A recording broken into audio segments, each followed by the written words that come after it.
Well, welcome. We are continuing our study through Revelations chapter 21. We are down in verse 9. We talked yesterday about the rewards of eternity and also the judgment upon those who ignore the promise and the hope.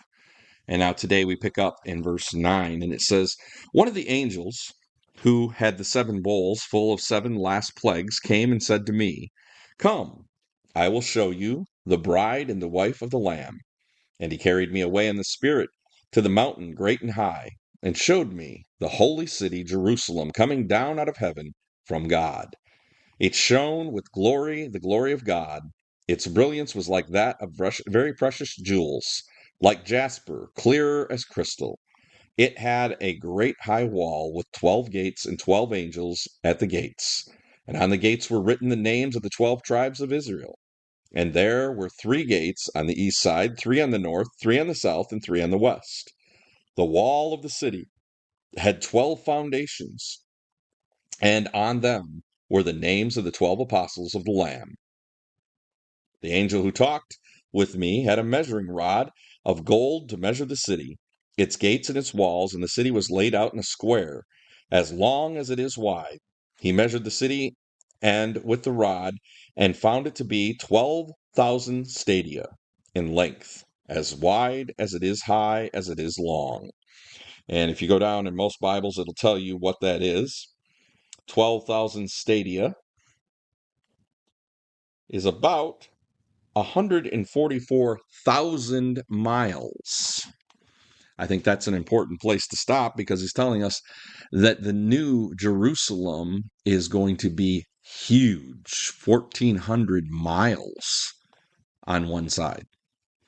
And note what he's saying here. He says it is as high as it is wide as it is long. So it's that high, it's that long, it's that wide. It's a complete cube looking thing. That is the New Jerusalem. The walls are there. He tells us that the 12 tribes are named because the 12 tribes of Israel, on the 4 sides, there's 3 gates. 3 are named on each side for one of the tribes of Israel. So all 12 are there. Now we go down to verse 17. It says he measured the wall and it was 144 cubits thick. Now, according to that, that's 200 feet thick.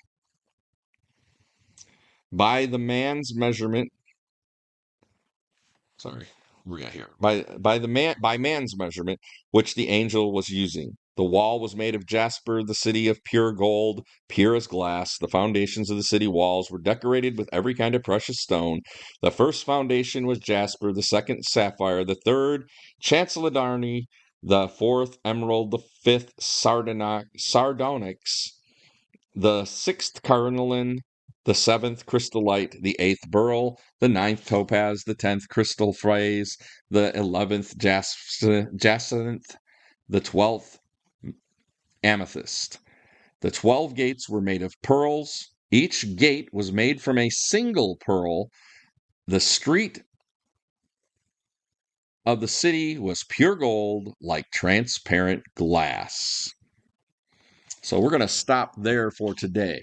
We've seen some descriptions here.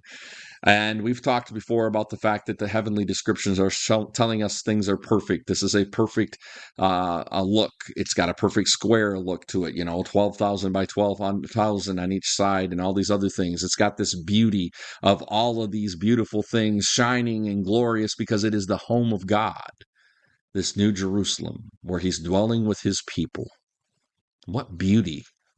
And all of these descriptions are beyond imagination.